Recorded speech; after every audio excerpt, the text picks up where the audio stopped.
How to get verified on Instagram. Let's jump right into the steps. First, you want to go ahead and open your Instagram app on your phone. Then, you want to tap on your profile that is on the bottom right corner.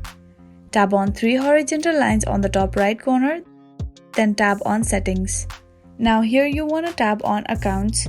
After that, in the bottom you can see Request Verification. You want to go ahead and tap on it. After some time, you will reach to the screen where you want to fill up the form as required and honestly. First, you need to confirm your authenticity. Second, you need to confirm your notability. Then, if you have any links, you want to go ahead and paste it there. After you're done filling up this form, you want to go ahead and submit it. And after some time, Instagram will respond to that, and if it thinks that you need to be verified, then it will verify your account. And that is how to get verified on Instagram. I really hope this video helped you out.